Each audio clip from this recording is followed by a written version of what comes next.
has the power to answer that question. And that is why I say and know the power is with the people. So here's the bottom line. I say to all the friends on the call, we are going to win this election, and it is going to take all of us, whether it is making calls, connecting with our communities, engaging online, or even talking with people where we go every day, whether it be to the grocery store or our church. We are going to talk with people about the fact that we are all in this together and we stand together. And so let's let folks know that our campaign is about the future, and it's about an expansion of rights and freedoms and for the opportunity of everyone to not just get by, but to get ahead. So November 5th is 95 days away, and North Carolina, for everyone there, you're kicking us off with absentee ballots that are being sent in just 35 days. So we are in this, everyone. We are in this. We are on the road. And, it's not going to be easy, but we're going to get this done. And as your future president, I know we are up to this fight. And when we fight, everyone will say in unison, we win. So thank you, everyone. Please take care. And I can't wait to see you in Chicago. And thank you again, Jamie.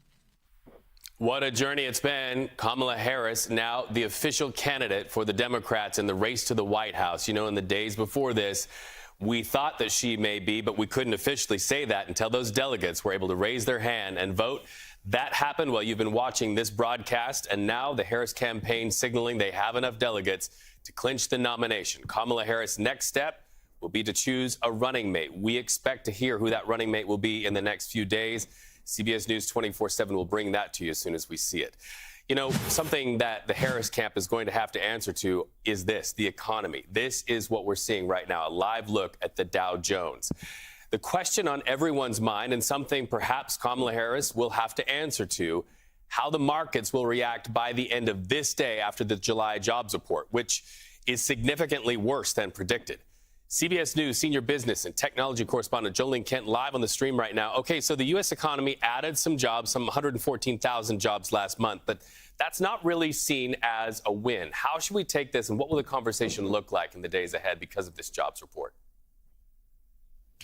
Economists in the market all say that this is a weak and disappointing jobs report. There's no way around it. Jobs added were significantly less than expected. Then you look at the unemployment rate, 4.3%. That continues to tick up.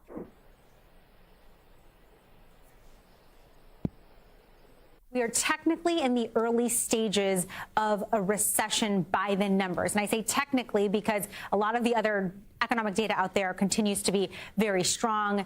Inflation continues to be relatively stable. So the big question right now is what happens with interest rates? Was the Fed too late in acting? There was a decision on Wednesday. We were there at the Federal Reserve with Chair Powell, and a lot of the questions were, why did you hold rates steady? Why not cut now, given that the labor market is cooling off? Today's evidence shows more of that in a more obvious direction. And so what we're seeing now is the markets reacting to that, worrying about the labor market slowing down a lot more than expected, Reid. Well, and you highlight it best. We're seeing right here on our screen how the markets are reacting to this. Jolene Kent, we appreciate that analysis. Thank you so much for that being on the stream today.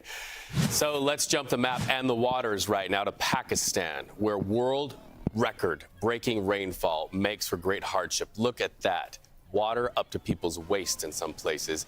So many people having to rely on each other because of this. But we understand because of this record rainfall, there is also the risk of mudslides amidst this flooding.